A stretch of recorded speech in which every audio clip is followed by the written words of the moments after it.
아 글쎄 안 들려 들을 뉴스 없어 아무 뉴스도 귀에 들어오지 않아 듣고 또 들어도 들을 뉴스 없어 만든 게 이 프로야. 이동영의 뉴스 정면승부. YTN 라디오 이동영의 뉴스 정면승부 3부 시작합니다. 국민의힘 두 의원의 이해충돌 문제가 논란입니다. 윤창현 의원은 삼성물산 사회이사로 있을 때 삼성물산 제1모직 합병에 적극 관여한 인물인데 이분이 국회 정무위에서 활동하자 고양이에게 생선가게 맡기는 격이라는 우려가 나왔고요. 박덕흠 의원은 가족 기업들이 피감기관 공사를 1,000억 원대 수수한 걸로 알려지면서 경찰에 고발된 상태입니다. 국회 정무위 소속 더불어민주당 박용진 의원과 관련 이야기 나눠보겠습니다. 의원님 나와 계십니까? 네, 오랜만입니다. 안녕하세요. 예. 자, 국회 정무위 소속 민주당 의원들이 어제 기자회견을 열었습니다. 윤창현 의원의 정무위 사임을 촉구했는데 그 내용을 좀 설명해 주시죠. 우리 상임위원회 이름이 조금 어려워서요. 예. 여러분들께서는 정무위가 뭐 하는 데야 그러실 텐데 공정거래위원회 그리고 금융위원회 금감원 들어보시면 아시겠지만 우리 경제의 공정한 질서, 시장경제 질서를 잘 지키고 대기업에 의한 갑질이나 이런 것들을 이제 막아내고 감시하는 기관들이 소속이 되어 있어요. 예. 그러니까 당연히 여기서는 뭐 공정경제 그다음에 이걸 유린하는 것들에 대한 아주 엄한 해석들이나 자세가 필요하죠. 그런데 예. 방금 말씀하신 것처럼 그 윤창현 의원의 경우는 이번에 삼성 이재용 부회장의 공소장이 이제 공개가 됐는데 예. 거기에 보면 참 뜻밖으로 삼성물산의 경영진과 사회이사가 자기 역할은 전혀 하지 못한 채로 이게 오히려 그 합병을 두둔하고 성사시키기 위해서 허위의 그 명분과 논리를 가지고 적극적으로 활동했던 정황들이 나옵니다. 그러니까 이런 분이 여기 와 있으면 곧 이제 우리 정무위원회가 이 문제를 다룰 테고 더 나가서 이제 국정감사에서 관련자들을 이제 부를 텐데 증인으로 이 관련자가 이제 앞에 앉아 계시는 셈이 되죠. 예. 이분이 그때 사회이사로 적극적으로 활동하셨고 합병의 공신이다 이렇게들 표현됐었던 분이니까요.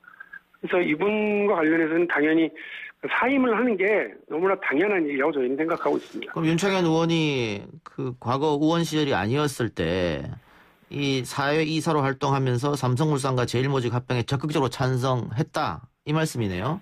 예, 적극적으로 뭐 언론에 인터뷰도 하고요, 기고도 하고 그리고 또 이제 공소장에 이름은 나오지 않습니다만 삼성물산의 사회이사들이 ISS에 가서 이런 허위와 잘못된 명분과 논리를 가지고 합병 찬성 공고를 끌어냈다. 이런 구절이 나와요. 예. 그러니까 이런 부분을 볼 때 절대 이분은 이 과정에 계셔서는 안 되는 분이겠구나 이런 생각입니다. 근데 삼성물산 사회이사였으면 제일모직하고 합병할 때 그 여러 가지 문제가 있었기 때문에 오히려 비판과 견제를 했어야 되는 게 아닌가 싶은데 어쨌든 네. 찬성했다고 보고요. 근데 윤창현 의원은 지금 과거의 일인데다가 검찰이 관련해서 기소하지도 않았고 사회이사는 그만뒀으니까 문제없다 이렇게 이야기하는 것 같은데요. 너무 편한 얘기시고요. 재판이 이제 진행이 되기 때문에 이게 끝난 문제가 아니에요. 이게 유죄냐 무죄냐를 이제 따지는 일일 테고 관련해서 윤창현 의원님만 기소가 안 된 게 아니고 아주 이상하게도 이번 기소장에는 이른바 분식회계를 했었던 회계법인들도 빠져 있고요. 예. 또 적극적인 역할을 해서 투자자들을 속인 삼성증권 쪽도 빠져 있습니다. 그러니까 앞으로 제가 볼 땐 추가 기소가 얼마든지 재판 과정 혹은 더 이후에도 계속 있을 수도 있는 일인데 그 부분에 대해서 뭐 그렇게 얘기하실 일은 아니라고 보고요. 또 말씀드린 것처럼 재벌개혁 관련한 법안들 그리고 시장 공정 질서를 회복하기 위한 법안들도 계속 다룰 텐데 이분이 여기 계속 계시면서 뭐 총수들의 이해를 대변하거나 이러는 것도 국민들 보기에는 적절치 않을 테고요. 정무위와 국정감사에서도 관련자들을 이제 다룬다고 제가 말씀을 드렸잖아요. 예. 예. 더 나가서는 이분이 말씀하셨던 그런 논리 이런 것들을 가지고 계속 활동해온 것들 때문에 지난번 합병되고 나서 다시 사회이사를 이제 추천을 하는데요. 국민연금이 그때 반대했어요. 투자자들을 보호하고 기업의 이익을 우선해야 하는데 이분은 그렇게 하지 않은 활동을 했었기 때문에 사회이사 선이 돼서는 안 될 사람이다라고 이렇게 국민연금이 반대 의견을 표명했었던 적도 있기 때문에요. 이분이 합병 과정에서 너무 적극적으로 활동을 했고 그것으로 인한 정무위 활동은 부적절하다 이렇게 말씀을 다시 한번 드립니다. 그러면 예를 들어서 재벌 관련된 법안들 준비 중인 게 어떤 게 있을까요? 우리 공정거래위원회와 관련해서 이른바 공정거래법이 이번에 올라가거든요. 예. 그와 관련해서 있고요. 그다음에 삼성 생명법 예. 이번에 삼성생명이 과다하게 전자지분을 많이 가지고 있음으로 인해서 생겨나는 문제에 대해서 이번에 법을 통해서 바로 잡으려고 제가 법안도 내놨거든요. 예. 이게 다 사실은 삼성 경영권 승계 문제와 관련한 합병이 문제였잖아요. 예. 역시 경영권과 지배력을 가지기 위한 삼성생명법도 관련 이해관계에 있다고 보고요. 이분이 1, 2년을 하신 게 아니라 무려 8년이나 예, 전화기 좀 끊긴 것 같은데 다시 한번 연락을 해주시기 바랍니다. 예, 민주당 박용진 의원과 함께 국민의힘 두 의원의 상임위 이해충돌 문제를 지금 짚고 있었습니다. 박덕흠 의원과 윤창현 의원의 문제였는데요. 박덕흠 의원 얘기는 아직 하지 못했고 윤창현 의원 이야기를 하고 있습니다. 어디까지 얘기냐면 재벌 관련된 법안, 예를 들면은 삼성생명법 이 얘기를 하고 있었는데 의원님. 재난 문자가 왔습니다. 예. 그래서 갑자기 저도 모르게 이렇게 되네요. 자, 그러면 이 삼성생명법 의원님 발의하신 겁니까? 예. 그럼 이게 그동안 삼성생명이 뭐 특혜를 받고 있었다. 그런데 그 특혜를 좀 잘라내자 이런 것 같은데 의원님 걱정은 삼성에 관련돼서 계속해서 그 전부터 삼성을 위주로 삼성을 도움을 줬던 사람이 지금 여기 들어와 있으면 이런 법도 무산시킬 거 아니냐 이런 우려가 있는 것이죠. 그렇습니다. 왜냐하면 우리 앵커 말씀하신 것처럼 다른 금융업권들이라든지 다른 보험회사들은 다 기존의 법을 잘 지키고 있는데 유독 삼성생명과 삼성화재만 그 법을 어겨가면서 과도하게 지분을 확보하고 있는 그것을 바로잡으려고 하는 것 아니겠어요? 예. 근데 그 일에 이분이 당연히 지금 반대 의견을 가지고 있는 걸로 알고 있고 예. 또 상법 개정안에 대해서도 공정거래법에 대해서도 반대 의견을 가지고 있으면서 하시는 말씀이 기업을 옥죄는 법안이다 이렇게 얘기를 해요. 예.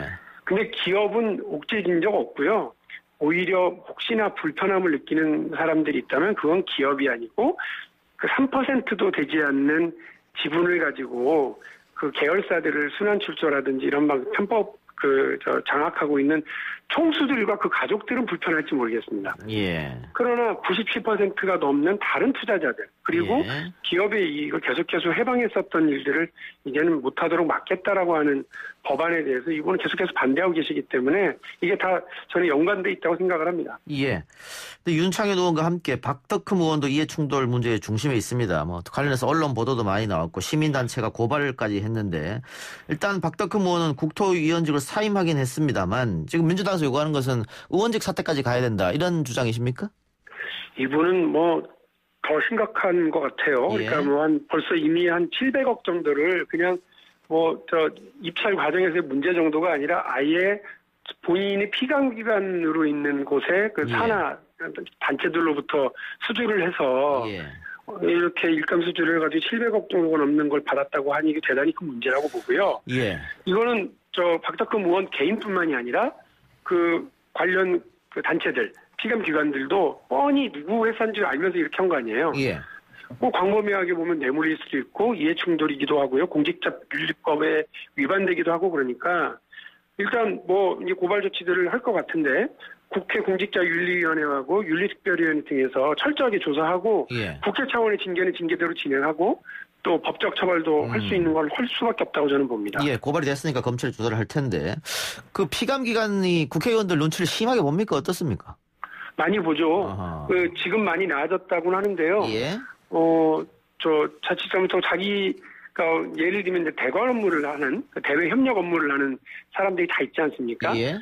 본인이 모시는 기관장이 혹시라도 의원에게 공개된 상임이나 이런 데서 한마디라도 들을까봐 정말 뭐 그걸 피하기 위해서 온갖 것들을 다 하는데 당연히 피감기관으로 찍히면 여러 가지 불편함을 니까요. 예. 그 국회의원이 그 밖에 나가서는 우리 지역구가 가지고는 을 중에 을이지만 국회에 와가지고 피감기관을 대할 때는 진짜 갑 중에 갑이에요. 그러니까 이런 부분들 혹시나도 악용해서 압력을 넣고 일감을 따내고 돈을 벌고 이러는데 국회의원의 직을 이용했거나 그거를 눈치를 보고 미리 그렇게 건설 관련한 이런 걸 줬다고 그러면 그 피감 기관장과 그 단체도 당연히 저는 뭐 처벌 대상이라고 봅니다. 근데 그 민주당 손혜원 전 의원의 그 목포 부동산 투기 의혹 이것도 역시 이해 충돌로 시작됐는데 당시에는 SBS하고 조선일보가 대대적으로 보도를 했단 말이죠. 네. 근데 지금 박덕흠 의원 같은 경우는 MBC에서만 좀 보도하고 다른 언론사가 받아쓰지 않는데 이건 왜 그렇다고 보세요? 곧 갈 거라고 봅니다. 왜냐하면 이제 자기들 취재가 없으면 본인의 취재 없이 남의 취재를 따라가기만 하면 좀 그럴 테니까 아마 여러 가지로 취재를 진행할 거라고 저는 일단 보고요. 사실 우리 언론이 이렇게 편의적인 경위구현, 편의적인 이런 언론 보도 이런 것들이 상당히 있어서 우리 시민들이 불편하게 생각하는 분들 많이 있거든요. 예. 이번에 제가 공소장 보면서 참 기가 막혔던 얘기 중에 하나가 이재용 부회장 관련. 예. 이재용 부회장한테 그러니까 조금만 뭐 이렇게 불리한 일이 생기면 언론에서 유리한 기사를 마구 쏟아내고 합병이 맞다라고 하는 그런 의견 기사들을 막 냈다는 거예요. 그거 공소장이 적나라하게 나옵니다.